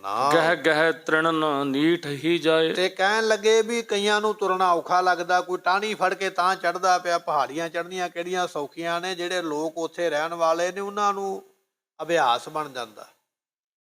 ਜਿਹੜੇ ਸਾਡੇ ਵਰਗੇ ਆਸਿਓਂ ਪਾਸਿਓਂ ਜਾਂਦੇ, ਸਾਡੇ ਤੋਂ ਨਹੀਂ ਪਹਾੜੀ ਚੜ੍ਹਿਆ ਜਾਂਦਾ, ਛੇਤੀ ਥੱਕ ਜਾਈਦਾ। ਅੱਜ ਵੀ ਜਦੋਂ ਸੰਗਤਾਂ ਜਾਂਦੀਆਂ ਹੇਮਕੁੰਟ ਸਾਹਿਬ ਦਰਸ਼ਨ ਕਰਨ ਵਾਸਤੇ ਜਾਂ ਹੋਰ ਕੁਝ ਐਸੇ ਸਥਾਨ ਨੇ, ਜਿਹੜੇ ਉੱਥੋਂ ਦੇ ਵਸਨੀਕ ਨੇ ਉਹ ਆਰਾਮ ਨਾਲ ਹੀ ਚੜ੍ਹਦੇ ਜਾਂਦੇ ਪਹਾੜੀ ਦੇ ਉੱਪਰ। ਜਿਹੜੇ ਪਾਸਿਓਂ ਗਏ ਨੇ ਉਹ ਥੱਕ ਜਾਂਦੇ। ਇਹ ਉਹਨੂੰ ਪਹਾੜੀ ਬੜੀ ਉੱਚੀ ਹੈ। ਲੋਕ ਚਲੇ ਤੇ ਗਏ ਮਹਾਰਾਜ ਦੇ ਵੱਲ ਵੇਖ ਕੇ, ਪਰ ਕਈ ਥੱਕ ਗਏ ਰਾਹ ਵਿੱਚ। ਅੱਜ ਵਰਗਾ ਬੰਦੋਬਸਤ ਨਹੀਂ ਸੀ, ਜਿਵੇਂ ਅੱਜ ਖੱਚਰਾਂ ਘੋੜੇ ਮਿਲ ਜਾਂਦੇ ਨੇ, ਉਹਨਾਂ ਉੱਤੇ ਚੜ੍ਹ ਕੇ ਫਿਰ ਤਾਂ ਚਲੇ ਜਾਓ। ਉਦੋਂ ਇੰਨਾ ਪ੍ਰਬੰਧ ਨਹੀਂ ਹੈ। ਕੋਈ ਵਿਚਾਰਾ ਘਾਹ ਨੂੰ ਹੱਥ ਪਾ ਕੇ ਚੜ੍ਹਦਾ ਪਿਆ ਰਿੜ ਕੇ, ਕੋਈ ਟਾਹਣੀ ਫੜੀ ਬੈਠਾ ਰੁੱਖ ਦੀ ਤਾਂ ਅੱਗੇ ਪੈਰ ਰੱਖਦਾ। ਇਸ ਤਰ੍ਹਾਂ ਹੌਲੀ ਹੌਲੀ ਟਾਹਣੀਆਂ ਫੜ ਕੇ, ਘਾਹ ਫੜ ਕੇ, ਪੱਥਰਾਂ ਨੂੰ ਹੱਥ ਪਾ ਪਾ ਕੇ ਕੁਝ ਲੋਕ ਤਾਂ ਨੂੰ ਚੜ੍ਹਦੇ ਜਾਂਦੇ ਹਨ। ਹੈ ਪਰ ਚੜ੍ਹ ਗਮਨੇ ਤੈ ਕੋਏ। ਅਤੇ ਕੋਈ ਜਿਹੜਾ ਚੰਗਾ ਭਲਾ, ਚੰਗੇ ਘਰ ਦਾ, ਕੋਈ ਉਹਦੇ ਕੋਲ ਆਪਣਾ ਘੋੜਾ ਵੀ ਹੈ, ਕੋਈ ਘੋੜੇ ਦੇ ਉੱਪਰ ਚੜ੍ਹ ਕੇ ਤੁਰਿਆ ਜਾਂਦਾ ਹੈ। ਇੱਕ ਕਲਗੀ ਧਰ ਹੀ ਇਮ ਹੋਏ। ਸਤਿਗੁਰੂ ਪਾਤਸ਼ਾਹ ਮਹਾਰਾਜ ਸਾਹਿਬ ਜੀ ਆਪ ਇੱਥੇ ਸਿਖਰ ਸੈਲ ਕੇ ਪਹੁੰਚੇ ਜਾਏ। ਮਹਾਰਾਜ ਆਪ ਵੀ ਪਹੁੰਚ ਗਿਆ। ਮਹਾਰਾਜ ਨੀਲੇ ਘੋੜੇ ਤੇ ਚੜੇ ਹੋਏ, ਪਾਤਸ਼ਾਹ ਜੀਆਂ ਦਾ ਘੋੜਾ ਪਹਾੜੀਆਂ ਨੂੰ ਹੌਲੀ ਹੌਲੀ ਹੌਲੀ ਹੌਲੀ ਚੜ੍ਹਦਾ ਚੜ੍ਹਦਾ ਉੱਪਰ ਲੈ ਗਿਆ ਹੈ। ਉਤਰੇ ਹੈ ਪਰ ਤੇ ਸੁਖਦਾਏ। ਸੁੱਖਾਂ ਦੇ ਦਾਤੇ ਸਤਿਗੁਰੂ ਜੀ ਜਦੋਂ ਇਸ ਪਹਾੜ ਦੇ ਉੱਪਰ ਚੜ੍ਹੇ ਨਾ, ਜਿਸ ਨੂੰ ਨੈਣੇ ਗੁੱਜਰ ਦਾ ਪਹਾੜ ਕਿਹਾ ਜਾਂਦਾ ਹੈ, ਇਸ ਪਹਾੜ ਦੇ ਉੱਪਰ ਜਾ ਕੇ ਮਹਾਰਾਜ ਆਪਣੇ ਘੋੜੇ ਤੋਂ ਥੱਲੇ ਉਤਰੇ ਹਨ। ਪਹੁੰਚਿਓ ਵਿਪਰ ਜਾਏ ਤੇ ਸਥਾਨ। ਇੰਨੇ ਚਿਰ ਨੂੰ ਉਹ ਜਿਹੜਾ ਕੇਸੋ ਦਾਸ ਬ੍ਰਾਹਮਣ ਹੈ, ਜਿਹਨੇ ਗੁਰਮੁਖੋਂ ਹਵਨ ਕਰਾਉਣਾ, ਉਹ ਵੀ ਜਾ ਪਹੁੰਚਿਆ ਹੈ। ਕਰੀ ਬਤਾਵਨ ਹਮਨ ਵਿਧਾਨ। ਤੇ ਸਤਿਗੁਰਾਂ ਨੇ ਪੁੱਛਿਆ, ਕਹਿਣ ਲੱਗੇ ਹਾਂ ਭਾਈ ਦੱਸ ਵੀ ਤੂੰ ਕੀ ਕੀ ਕਰੇਂਗਾ। ਇਹ ਪੰਡਤ ਦੱਸਣ ਲੱਗ ਪਿਆ ਸਾਰੀ ਵਿਧੀ ਵੀ ਮਹਾਰਾਜ ਮੈਂ ਇਸ ਤਰ੍ਹਾਂ ਸ਼ੁਰੂ ਕਰਾਂਗਾ, ਇਸ ਤਰ੍ਹਾਂ ਮੰਤਰ ਪੜਾਂਗਾ, ਇਸ ਤਰ੍ਹਾਂ ਮੈਂ ਫਿਰ ਵਿੱਚੋਂ ਪ੍ਰਸ਼ਾਦਾ ਪਾਣੀ ਵੀ ਛਕਾਂਗਾ, ਇਸ ਤਰ੍ਹਾਂ ਫਿਰ ਮੈਂ ਆਰਾਮ ਕਰਾਂਗਾ। ਜਿੰਨੀ ਵੀ ਵਿਧੀ ਹੈ ਨਾ ਹਵਨ ਹੋਣ ਦੀ, ਸਾਰੀ ਇਸ ਬ੍ਰਾਹਮਣ ਨੇ ਦੱਸੀ ਹੈ। ਸਕਲ ਸਮਗਰੀ ਲੈ ਸਮੁਦਾਈ। ਸਾਰੀ ਸਮੱਗਰੀ ਇਸ ਦੇ ਹਵਾਲੇ ਕਰ ਦਿੱਤੀ ਵੀ ਆਹ 2 ਕਮਰਿਆਂ ਦੇ ਵਿੱਚ ਸਮੱਗਰੀ ਭਰੀ ਪਈ ਹੈ, ਇਹਦੀਆਂ ਚਾਬੀਆਂ ਤੇਰੇ ਕੋਲ ਹੀ ਨੇ, ਜੋ ਮਰਜ਼ੀ ਇੱਥੋਂ ਕੱਢ ਤੇ ਜਿੰਨਾ ਮਰਜ਼ੀ ਹਵਨ ਦੇ ਵਿੱਚ ਪਾ, ਇਹ ਸਾਰੀ ਤੇਰੀ ਆਪਣੀ ਮਰਜ਼ੀ ਹੈ। ਗਨ ਦਾਸਨ ਪ੍ਰਭ ਢਿਗ ਪਹੁੰਚਾਈ। ਤੇ ਸਤਿਗੁਰਾਂ ਨੇ ਸਿੱਖਾਂ ਨੂੰ ਕਹਿ ਕੇ ਕਹਿਣ ਲੱਗੇ ਭਾਈ ਵੀ ਜੋ ਜੋ ਇਹਨੇ ਮੰਗਿਆ ਨਾ, ਉਹ ਸਾਰਾ ਕੁਝ ਸਮੱਗਰੀ, ਭਾਵੇਂ ਉਹ ਕੇਸਰ ਹੈ, ਭਾਵੇਂ ਉਹ ਕਾਜੂ ਹੈ, ਪਿਸਤਾ ਹੈ, ਬਦਾਮ ਹੈ, ਕੇਸਰ ਹੈ, ਚੰਦਨ ਹੈ, ਜੋ ਵੀ ਇਹਨੇ ਮੰਗਿਆ ਸਾਰਾ ਕੁਝ ਇਹਦੇ ਹਵਾਲੇ ਕਰਕੇ ਇਹਦੇ ਕੋਲ ਪਹੁੰਚਾ ਦਿਓ। ਹਮਨ ਕੁੰਡ ਕੀ ਪਛਮ ਦਿਸ਼ ਮੈਂ। ਅਤੇ ਉਸ ਵੇਲੇ ਇਹ ਜਿਹੜਾ ਹਵਨ ਹੈ ਨਾ, ਜਿੱਥੇ ਹੋਣਾ, ਜਿਹੜਾ ਕੁੰਡ ਬਣਾਇਆ ਗਿਆ ਵੱਡਾ ਸਾਰਾ, ਜਿੱਥੇ ਹਵਨ ਹੋਵੇਗਾ, ਇਹਦੀ ਇੱਕ ਦਿਸ਼ਾ ਜਿਹੜੀ ਪੱਛਮ ਦੇ ਵੱਲ ਹੈ, ਉਸ ਪਾਸੇ ਫਿਰ ਦੱਖਣ ਦਿਸ਼ ਦਿਜ ਥਿਰ ਉਰ ਬਿਸਮੈ। ਤੇ ਕਹਿਣ ਲੱਗੇ ਦੱਖਣ ਦੀ ਦਿਸ਼ਾ ਵੱਲ ਪੰਡਤ ਬੈਠ ਗਏ, ਕਿਉਂਕਿ ਹਵਨ ਜਿਹੜਾ ਨਾ ਗੁਰਮੁਖੋ, ਇਹਦੇ ਵਿੱਚ ਦਿਸ਼ਾ ਦਾ ਵੀ ਬੜਾ ਵੱਡਾ ਇੱਕ ਯੋਗਦਾਨ ਬਣਦੇ ਨੇ ਜੋਤਸ਼ੀ, ਜਿਹੜੇ ਜੋਤਿਸ਼ ਵਿਦਿਆ ਵਾਲੇ। ਜਦੋਂ ਆਪਾਂ ਅਖੰਡ ਪਾਠ ਸਾਹਿਬ ਕਰਦੇ ਹਾਂ ਨਾ, ਗੁਰਬਾਣੀ ਦਾ ਪਾਠ ਕਰਦੇ, ਆਪਾਂ ਜਿੱਧਰ ਨੂੰ ਮਰਜ਼ੀ ਮੂੰਹ ਕਰ ਲਈਏ, ਜਿੱਧਰ ਨੂੰ ਮਰਜ਼ੀ ਗੁਰੂ ਗ੍ਰੰਥ ਸਾਹਿਬ ਦਾ ਪ੍ਰਕਾਸ਼ ਕਰ ਲਈਏ, ਜਾਂ ਜਿੱਧਰ ਨੂੰ ਮਰਜ਼ੀ ਬੈਠ ਕੇ ਪਾਠ ਕਰੀਏ, ਸਾਡੇ ਸਿੱਖ ਧਰਮ ਦੇ ਵਿੱਚ ਇਹੋ ਜਿਹੀ ਕੋਈ ਬੰਦਿਸ਼ ਨਹੀਂ ਹੈ ਵੀ ਇਸ ਪਾਸੇ ਮੂੰਹ ਕਰਨਾ ਜਾਂ ਇਸ ਪਾਸੇ ਮੂੰਹ ਕਰਨਾ। ਸ੍ਰੀ ਹਰਿਮੰਦਰ ਸਾਹਿਬ ਦੇ ਦਰਵਾਜ਼ੇ ਹੀ 4 ਨੇ, 4 ਦਿਸ਼ਾ ਨੂੰ, ਜਿੱਧਰੋਂ ਮਰਜ਼ੀ ਕੋ ਆ ਕੇ ਮੱਥਾ ਟੇਕੇ। ਪਰ ਇਹ ਜਿਹੜਾ ਹਿੰਦੂ ਮਤ ਦਾ ਹਵਨ ਹੁੰਦਾ, ਜੱਗ ਹੁੰਦਾ, ਇਹਦੇ ਵਿੱਚ ਦਿਸ਼ਾ ਦਾ ਬਹੁਤ ਵੱਡਾ ਯੋਗਦਾਨ ਮੰਨਿਆ ਜਾਂਦਾ ਵੀ ਮੂੰਹ ਕਿਹੜੇ ਪਾਸੇ ਕਰਨਾ ਹੈ। ਲੋਕ ਬਣਾਉਂਦੇ ਨਾ ਵਾਸਤੂ ਸ਼ਾਸਤਰ, ਵਾਸਤੂ ਸ਼ਾਸਤਰ ਵੀ ਇੱਕ ਹਿੰਦੂ ਮਤ ਦਾ ਹੀ ਗ੍ਰੰਥ ਹੈ, ਸਿੱਖ ਮਤ ਦਾ ਨਹੀਂ ਹੈ। ਪਹਿਲਾਂ ਬਜ਼ੁਰਗ ਜਿਹੜੇ ਸਨ ਸਾਡੇ ਵੱਡੇ ਵਡੇਰੇ, ਉਹ ਜਦੋਂ ਘਰ ਬਣਾਉਂਦੇ ਸਨ ਆਪਣੀ ਮਰਜ਼ੀ ਨਾਲ, ਜਿੱਧਰ ਨੂੰ ਰਾਹ ਆਉਂਦਾ ਉਧਰ ਨੂੰ ਮੂੰਹ ਕਰ ਲਿਆ, ਘਰ ਬਣਾ ਲਿਆ। ਅੱਜ ਸਾਡੇ ਸਿੱਖ ਮਤ ਵਿੱਚ ਵੀ ਸ਼ਾਸਤਰ ਜਿਹੜਾ ਹੈ ਨਾ ਇਹ ਮੁੱਖ ਰੱਖਿਆ ਜਾਂਦਾ, ਵਾਸਤੂ ਸ਼ਾਸਤਰ। ਵਾਸਤੂ ਦੇ ਹਿਸਾਬ ਨਾਲ ਰਸੋਈ ਕਿੱਥੇ ਬਣੇਗੀ, ਦਰਵਾਜ਼ਾ ਕਿੱਥੇ ਬਣੇਗਾ, ਜਿਵੇਂ ਦੱਸਿਆ ਗਿਆ ਉਵੇਂ ਹੀ ਬਣਾਵਾਂਗੇ। ਉਹਦੇ ਵਿੱਚ ਦੱਸਿਆ ਜਾਂਦਾ ਵੀ ਇੱਦਾਂ ਤੁਹਾਡੀ ਕਮਾਈ ਵਿੱਚ ਵਾਧਾ ਪੈਂਦਾ ਹੈ, ਤੁਸੀਂ ਜ਼ਿਆਦਾ ਵਾਧੇ ਫੁੱਲਦੇ ਹੋ, ਕਲੇਸ਼ ਨਹੀਂ ਰਹਿੰਦਾ, ਸ਼ਾਂਤੀ ਰਹਿੰਦੀ ਹੈ। ਪਰ ਕਿਹੜਾ ਘਰ ਹੈ ਜਿਹੜੇ ਘਰੇ ਕਲੇਸ਼ ਨਹੀਂ ਪੈਂਦਾ? ਸਾਰਿਆਂ ਦੇ ਘਰੇ ਪੈਂਦਾ, ਕਿਸੇ ਦੇ ਜ਼ਿਆਦਾ ਪੈਂਦਾ, ਕਿਸੇ ਦੇ ਥੋੜ੍ਹਾ ਪੈਂਦਾ, ਕੋਈ ਦੱਬ ਲੈਂਦਾ, ਕੋਈ ਰੌਲਾ ਪਾ ਕੇ ਲੋਕਾਂ ਨੂੰ ਦੱਸ ਲੈਂਦਾ। ਤੇ ਕਮਾਈ ਤੇ ਉਹ ਹੈ ਜੋ ਕਰਮਾਂ ਵਿੱਚ ਲਿਖੀ ਹੋਈ ਦਾਤ ਹੈ, ਉਹ ਮਿਲਣੀ ਹੈ। ਤੇ ਜਿਹੋ ਜਿਹਾ ਕਰਮ ਕੀਤਾ, ਜਿਹੋ ਜਿਹੀ ਪੜ੍ਹਾਈ ਲਿਖਾਈ ਕੀਤੀ ਹੈ, ਜਿੰਨੀ ਕੋਈ ਮਿਹਨਤ ਕੀਤੀ ਹੈ, ਉਹੋ ਜਿਹਾ ਫਲ ਮਿਲੀ ਜਾਣਾ ਹੈ। ਜਿਹੜੇ ਲੋਕ ਇਹ ਦਾਅਵਾ ਕਰਦੇ ਕਿ ਵਾਸਤੂ ਸ਼ਾਸਤਰ ਦੇ ਮੁਤਾਬਕ ਘਰ ਬਣਾਵਾਂਗੇ, ਕਲੇਸ਼ ਨਹੀਂ ਪਵੇਗਾ ਜਾਂ ਕਮਾਈ ਵੱਧ ਜਾਵੇਗੀ, ਇਸ ਤਰ੍ਹਾਂ ਨਹੀਂ ਹੁੰਦਾ। ਇੱਕ ਭਰਮ ਬਣਿਆ ਹੋਇਆ, ਆਪਾਂ ਇਸ ਪਾਸੇ ਨੂੰ ਨਹੀਂ ਜਾਵਾਂਗੇ। ਇਹ ਅੱਜ ਦਾ ਸਮਾਂ ਇੱਧਰ ਨੂੰ ਲੈ ਤੁਰਿਆ, ਸੋ ਰੋ ਵਿਚਾਰ। ਪਰ ਜਦੋਂ ਇਹ ਪੰਡਤ ਜੱਗ ਕਰਨ ਲੱਗਾ ਨਾ, ਹਵਨ ਕਰਨ ਲੱਗਾ, ਇਹਨੇ ਉਹ ਹਵਨ ਕੁੰਡ ਪੱਛਮ ਦੇ ਵੱਲ ਉਹਦਾ ਮੂੰਹ ਕੀਤਾ ਤੇ ਆਪ ਇਹ ਦੱਖਣ ਦੇ ਵੱਲ ਮੂੰਹ ਕਰਕੇ ਬੈਠਾ ਹੈ। ਕਰ ਪੱਗ ਕਰੇ ਪਖਾਰਨ ਦੋਇਨ। ਇਸ ਨੇ ਪਹਿਲਾਂ ਆਪਣੇ ਪੈਰ ਧੋਤੇ ਸੁੱਚੇ ਪਾਣੀ ਨਾਲ, ਫਿਰ ਹੱਥ ਧੋਤੇ, ਫਿਰ ਮੂੰਹ ਧੋਤਾ ਹੈ ਵੀ ਚੰਗੀ ਤਰ੍ਹਾਂ, ਜਿਹਨੂੰ ਆਪਾਂ ਕਹਿੰਦੇ 5 ਇਸ਼ਨਾਨਾਂ ਕਰਨੀਆਂ। ਇਸੇ ਤਰ੍ਹਾਂ ਮੁਸਲਮਾਨ ਧਰਮ ਵਾਲੇ ਕਹਿੰਦੇ ਉਜੂ ਕੀਆ, ਕਿਆ ਉਜੂ ਪਾ ਕੀਆ, ਮੂੰਹ ਧੋਇਆ ਕਿਆ। ਇਹ ਬਚਨ ਆਉਂਦੇ ਨਾ ਮਹਾਰਾਜ ਜੀਆਂ ਦੇ। ਉਜੂ ਕਰਨਾ, ਆਪਣੀਆਂ ਬਾਹਾਂ ਜਿਹੜੀਆਂ ਨੇ ਅਰਕਾਂ ਤੱਕ ਧੋਣੀਆਂ, ਲੱਤਾਂ ਜਿਹੜੀਆਂ ਗੋਡਿਆਂ ਤੱਕ ਧੋਣੀਆਂ, ਮੂੰਹ ਧੋਣਾ, ਨਾਸਾਂ ਸਾਫ਼ ਕਰਨੀਆਂ, ਕੰਨ ਸਾਫ਼ ਕਰਨੇ। ਤੇ ਮੁਸਲਮਾਨ ਫਿਰ ਨਮਾਜ਼ ਪੜ੍ਹਦਾ ਉਜੂ ਕਰਕੇ। ਤੇ ਆਪਾਂ ਇਸ਼ਨਾਨ ਪਾਨ ਕਰਦੇ ਹਾਂ, ਜੇ ਇਸ਼ਨਾਨ ਪਾਨ ਪਹਿਲਾਂ ਕੀਤਾ ਹੋਇਆ ਤੇ ਫਿਰ 5 ਇਸ਼ਨਾਨਾਂ ਕਰ ਲਈਏ, ਕੋਈ 5 ਇਸ਼ਨਾਨਾਂ ਕਹਿ ਦਿੰਦਾ। ਤੋ ਕਹਿਣ ਲੱਗੇ ਜਿਹੜਾ ਪੰਡਤ ਹੈ ਨਾ ਬੈਠਣ ਲੱਗਾ ਜੱਗ ਸ਼ੁਰੂ ਕਰਨ ਵਾਸਤੇ, ਇਹਨੇ ਪਹਿਲਾਂ ਹੱਥ ਧੋਤੇ, ਪੈਰ ਧੋਤੇ, ਮੂੰਹ ਧੋਤਾ, ਚੰਗੀ ਤਰ੍ਹਾਂ ਸੁਚਮ ਦੇ ਨਾਲ ਇਹ ਕਾਜ ਨੂੰ ਸ਼ੁਰੂ ਕਰਦਾ ਹੈ। ਵਰਜੇ ਅਪਰਿਓ ਤਹਿ ਕੋਈ ਨਾ। ਬਾਕੀਆਂ ਨੂੰ ਰੋਕ ਦਿੱਤਾ, ਸਾਰੇ ਨਹੀਂ ਕੋਲ ਆਉਣਗੇ, ਬਾਕੀ ਸਾਰੇ ਪਿੱਛੇ ਬੈਠੇ ਰਹੋ। ਪਿੱਛੇ ਬੈਠ ਕੇ, ਉੱਥੇ ਬੈਠ ਕੇ ਮੰਤਰ ਸੁਣੋ, ਜਾਂ ਉੱਥੋਂ ਦੂਰੋਂ ਹੀ ਵੇਖੋ ਵੀ ਇੱਥੇ ਜੱਗ ਹੋ ਰਿਹਾ, ਨੇੜੇ ਨਾ ਕੋਈ ਆਵੇ। ਥਾਵਾਂ ਥਾਵਾਂ ਤੇ ਪਹਿਰੇਦਾਰ ਖੜੇ ਕਰ ਦਿੱਤੇ। ਇਸ ਤਰ੍ਹਾਂ ਪੂਰੀ ਵਿਧੀ ਵਿਧਾਨ ਦੇ ਨਾਲ ਇਹ ਸ਼ੁਰੂ ਕਰਦਾ ਹੈ। 16 ਅੱਖਰ ਮੰਤਰ ਬਤਾਇਓ। ਇਸ ਨੇ 16 ਅੱਖਰਾਂ ਦਾ ਮੰਤਰ ਦੱਸਿਆ। ਮੰਤਰਾਂ ਦੇ ਅੱਖਰ ਹੁੰਦੇ ਨੇ ਤੇ ਉਹਨਾਂ ਅੱਖਰਾਂ ਦੇ ਮੁਤਾਬਕ ਉਹ ਮੰਤਰ ਪੜ੍ਹਿਆ ਜਾਂਦਾ। ਤੇ ਮੰਤਰ ਵਿੱਚ ਕਿਸੇ ਦਾ ਨਾਂ ਨਹੀਂ ਹੁੰਦਾ। ਮੰਤਰ ਜਿਹੜਾ ਉਹਦੇ ਵਿੱਚ ਕਿਸੇ ਦਾ ਨਾਂ ਨਹੀਂ ਹੁੰਦਾ। ਜਿਹਦੇ ਵਿੱਚ ਨਾਮ ਹੋਵੇ ਉਹ ਮੰਤਰ ਨਹੀਂ ਹੁੰਦਾ। ਜਿਵੇਂ ਆਪਾਂ ਬਚਨ ਪੜ੍ਹਦੇ ਹਾਂ ਨਾ, ਵਾਹਿਗੁਰੂ ਗੁਰ ਮੰਤਰ ਹੈ, ਵਾਹਿਗੁਰੂ ਮੰਤਰ ਹੈ ਨਾ, ਪਰ ਵਾਹਿਗੁਰੂ ਦੇ ਵਿੱਚ ਨਾਂ ਨਹੀਂ ਕਿਸੇ ਦਾ ਹੈਗਾ। ਵਾਹਿਗੁਰੂ ਦੇ ਵਿੱਚ ਕਿਸੇ ਵੀ ਗੁਰੂ ਦਾ ਜਾਂ ਗੁਰੂ ਦੇ ਮਾਤਾ ਪਿਤਾ ਦਾ ਕਿਸੇ ਦਾ ਨਾਮ ਨਹੀਂ ਹੈ। ਜਿਹਦੇ ਵਿੱਚ ਨਾਮ ਹੋਵੇ ਮੰਤਰ ਨਹੀਂ ਹੁੰਦਾ। ਇਹਨੇ 16 ਅੱਖਰਾਂ ਦਾ ਮੰਤਰ ਦੱਸਿਆ। ਵਾਹਿਗੁਰੂ ਮੰਤਰ ਤੇ 4 ਅੱਖਰਾਂ ਦਾ ਨਾ, ਪਰ ਜਿਹੜਾ ਪੰਡਤ ਨੇ ਦੱਸਿਆ ਵੀ ਆਹ ਮੰਤਰ ਪੜ੍ਹਨਾ, ਉਹ 16 ਅੱਖਰਾਂ ਦਾ ਇਸਨੇ ਮੰਤਰ ਕਿਹਾ ਵੀ ਸਾਰੇ ਜਣੇ ਪੜ੍ਹਨਾ ਕਰੋ। ਇੱਕ ਮਨ ਹੋਏ ਪਠੀਆ ਸਿੱਖ ਰਾਇਓ। ਅਤੇ ਸਾਰਿਆਂ ਨੂੰ ਦੱਸਿਆ, ਜਿਹੜੇ ਕੋਲ ਬੈਠੇ ਨੇ ਨਾ, ਵੀ ਸਾਰਿਆਂ ਨੇ ਆਹ ਮੰਤਰ ਪੜ੍ਹਨਾ। ਮੰਤਰ ਕਿਹੜਾ ਹੈ? ਉਣ ਉਣ ਮੁਣ ਮੁਣ ਰੁਣ ਰੁਣ ਗੁਣ ਗੁਣ, ਇਹ ਮੰਤਰ ਹੈ। ਇਹਦੇ 16 ਅੱਖਰ ਬਣਦੇ ਨੇ। ਜਿਹੜੇ ਨੇੜੇ ਬੈਠੇ ਸਨ ਨਾ, ਉਹਨਾਂ ਨੂੰ ਆਖਿਆ ਵੀ ਆਹ ਮੰਤਰ ਸ਼ੁਰੂ ਕਰੋ। ਮੰਤਰ ਕੀ ਹੈ? ਉਣ ਉਣ ਮੁਣ ਮੁਣ, 2 ਅੱਖਰ ਨੇ, 2 ਅੱਖਰਾਂ ਦੇ 2 ਸ਼ਬਦ, 4 ਉਣ ਉਣ ਮੁਣ ਮੁਣ ਗੁਣ ਗੁਣ ਰੁਣ ਰੁਣ। ਇਹ ਮੰਤਰ ਇਸਨੇ ਸਾਰਿਆਂ ਨੂੰ ਸਮਝਾਇਆ ਵੀ ਸਾਰੇ ਜਾਣੇ ਮੰਤਰ ਪੜ੍ਹਨਾ ਕਰੋ। ਸੁਹਾ ਕਹੋ ਮੰਤਰ ਪਠ ਜਾਵੇ। ਅਤੇ ਕਹਿਣ ਲੱਗੇ ਵੀ ਜਦੋਂ ਇਹ 16 ਅੱਖਰਾਂ ਦਾ ਮੰਤਰ ਸਾਰਿਆਂ ਨੇ ਪੜ੍ਹਿਆ ਨਾ, ਕਈਆਂ ਨੂੰ ਪੜ੍ਹਨਾ ਨਹੀਂ ਆਉਂਦਾ, ਇੱਕ ਦੂਜੇ ਦੇ ਮੂੰਹ ਵੱਲ ਵੇਖੀ ਜਾਂਦੇ ਵੀ ਇਹ ਕੀ ਕਹਿੰਦਾ ਪਿਆ, ਕਿਹੜੀ ਭਾਸ਼ਾ ਬੋਲਦਾ ਹੈ। ਇੱਕ ਦੂਜੇ ਤੋਂ ਸੁਣ ਕੇ ਸੁਣਾ ਕੇ ਫਿਰ ਸਾਰੇ ਮੰਤਰ ਪੜ੍ਹਨ ਲੱਗੇ ਹਨ। ਅਗਨ ਅਹੂਤੀ ਪਾਵੋ ਤਵੇ। ਤੇ ਜਦੋਂ ਸਾਰਿਆਂ ਨੇ ਮੰਤਰ ਯਾਦ ਕਰ ਲਿਆ ਨਾ, ਉਣ ਉਣ ਮੁਣ ਮੁਣ ਰੁਣ ਰੁਣ ਗੁਣ ਗੁਣ, ਪਤਾ ਲੱਗ ਗਿਆ ਵੀ ਹੁਣ ਸਾਰੇ ਪੜ੍ਹ ਸਕਦੇ। ਫਿਰ ਇਹਨੇ ਕੰਮ ਸ਼ੁਰੂ ਕੀਤਾ। ਕਹਿਣ ਲੱਗਾ ਵੀ ਜਦੋਂ ਇਹ ਮੰਤਰ ਪੜ੍ਹਿਆ ਜਾਵੇ, ਉਦੋਂ ਫਿਰ ਇਸ ਹਵਨ ਕੁੰਡ ਦੇ ਵਿੱਚ ਅੱਗ ਬਲਦੀ ਪਈ ਹੈ। ਉਦੋਂ ਇਹਦੇ ਵਿੱਚ ਸਮੱਗਰੀ ਪਾਉਣੀ ਹੈ। ਇਸ ਤਰ੍ਹਾਂ ਸਮੱਗਰੀ ਪਾਉਂਦਾ ਹੈ। ਇਤਿਆਦਿਕ ਵਿਦਿਆ ਪਰ ਬਤਾਈ। ਇਹ ਸਾਰੀਆਂ ਵਿਧੀਆਂ ਪਹਿਲਾਂ ਦੱਸੀਆਂ ਵੀ ਕਰਨਾ ਕਿਵੇਂ ਹੈ। ਸਾਰੀ ਵਿਧੀ ਚੰਗੀ ਤਰ੍ਹਾਂ ਦੱਸ ਕੇ ਵਿਪਰ ਹੋਤਾਸਨ ਕੁੰਡ ਜਗਾਈ। ਉਸ ਵੇਲੇ ਫਿਰ ਬ੍ਰਾਹਮਣ ਨੇ ਆਖਿਆ, ਕਹਿਣ ਲੱਗੇ ਬਾਲੋ ਭਾਈ ਅੱਗ ਕਰੀਏ ਸ਼ੁਰੂ। ਪਹਿਲਾਂ ਤੇ ਦੱਸਿਆ ਬੈਠਣਾ ਕਿਵੇਂ ਹੈ, ਫਿਰ ਦੱਸਿਆ ਵੀ ਮੰਤਰ ਕਿਵੇਂ ਪੜ੍ਹਨਾ, ਸਾਰਾ ਕੁਝ ਸਮਝਾ ਕੇ ਫਿਰ ਪੁੱਛਿਆ ਸਾਰਿਆਂ ਨੂੰ, ਹਾਂ ਭਾਈ ਸਾਰੇ ਜਾਣੇ ਤੁਹਾਨੂੰ ਪਤਾ ਲੱਗ ਗਿਆ? ਕਹਿਣ ਲੱਗੇ ਜੀ ਲੱਗ ਗਿਆ। ਸ਼ੁਰੂ ਕਰੀਏ? ਕਰੋ ਜੀ ਸ਼ੁਰੂ ਕਰੋ। ਫਿਰ ਇਸ ਕੇਸੋ ਦਾਸ ਨੇ ਹੁਕਮ ਦਿੱਤਾ, ਕਹਿਣ ਲੱਗੇ ਵੀ ਲਿਆਓ ਇਸ ਹਵਨ ਕੁੰਡ ਦੇ ਵਿੱਚ ਲੱਕੜਾਂ ਰੱਖੋ।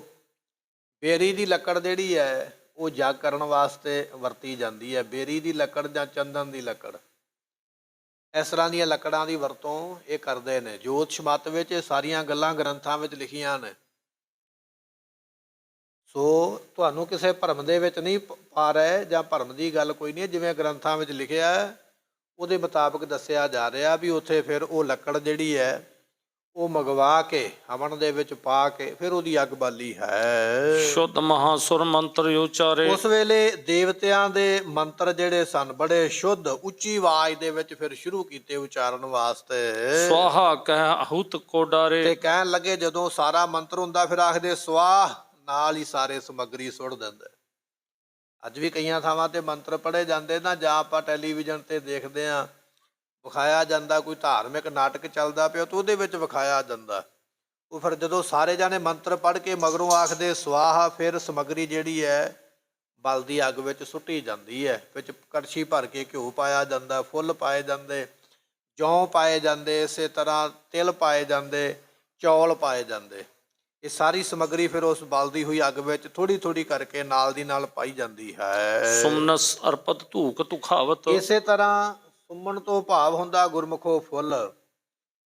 ਫੁੱਲ ਵੀ ਪਾਏ ਜਾਂਦੇ ਔਰ ਕੁਝ ਧੂਫਾਂ ਧੁਖਾਈਆਂ ਜਾਂਦੀਆਂ ਹਨ। ਕਿਰਤ ਕੇ ਦੀਪਕ ਕਿਤਕ ਜਗਾਵਤ। ਤੇ ਕਹਿਣ ਲੱਗੇ ਵੀ ਘਿਓ ਦੇ ਦੀਵੇ ਜਗਾਏ ਹੋਏ, ਦੇਸੀ ਘਿਓ ਦੇ ਨੇ। ਮਣਾ ਮੂੰਹ ਘਿਓ ਲਿਖਾਇਆ ਸੀ ਵੀ ਦੇਸੀ ਘਿਓ ਜਿਹੜਾ ਨਾ ਗੁਰਮੁਖੋ, ਇਹਦੀ ਇੱਕ ਵੱਖਰੀ ਖੁਸ਼ਬੂ ਹੁੰਦੀ ਹੈ, ਮਹਿਕ ਹੁੰਦੀ ਹੈ ਜਿਹੜੀ ਵਾਤਾਵਰਨ ਨੂੰ ਸਾਫ਼ ਕਰਦੀ ਹੈ। ਦੇਸੀ ਘਿਓ ਦਾ ਦੀਵਾ ਜਗਾਇਆ ਜਾਂਦਾ ਹੈ। ਜਗਾਏ ਗਏ ਕਾਫੀ ਜ਼ਿਆਦਾ। ਜਦੋਂ ਆਪਾਂ ਕੜਾਹ ਪ੍ਰਸ਼ਾਦ ਦੀ ਦੇਗ ਬਣਾਉਂਦੇ ਹਾਂ ਘਰ ਦੇ ਵਿੱਚ, ਤੇ ਜਦੋਂ ਆਟੇ ਨੂੰ ਭੁੰਨਿਆ ਜਾਂਦਾ ਫਿਰ ਜਲ ਪਾਇਆ ਜਾਂਦਾ, ਉਹ ਕਿੰਨੀ ਮਹਿਕ ਘਰ ਦੇ ਵਿੱਚ ਘਰ ਨੂੰ ਪਵਿੱਤਰ ਕਰਨ ਵਾਸਤੇ ਫੈਲ ਜਾਂਦੀ ਹੈ। ਸੋ ਰੋ ਵਿਚਾਰ ਕਹਿਣ ਲੱਗੇ ਵੀ ਇਸ ਤਰ੍ਹਾਂ ਦੇਸੀ ਘਿਓ ਦੇ ਕਾਫੀ ਜ਼ਿਆਦਾ ਦੀਵੇ ਜਿਹੜੇ ਜਗਾਏ ਗਏ। ਇਹਨਾਂ ਵਿੱਚੋਂ ਵਾਤਾਵਰਨ ਸਾਫ਼ ਹੋਵੇ, ਹਵਾ ਸ਼ੁੱਧ ਹੋਵੇ ਅਤੇ ਮਹਿਕ ਆਵੇ। ਦੀਵਾਲੀ ਜਦੋਂ ਆਉਂਦੀ ਹੈ ਨਾ, ਆਪਾਂ ਦੀਵਾਲੀ ਵਿੱਚ ਬਹੁਤ ਜ਼ਿਆਦੀਆਂ ਮੋਮਬੱਤੀਆਂ ਜਗਾਉਂਦੇ ਹਾਂ।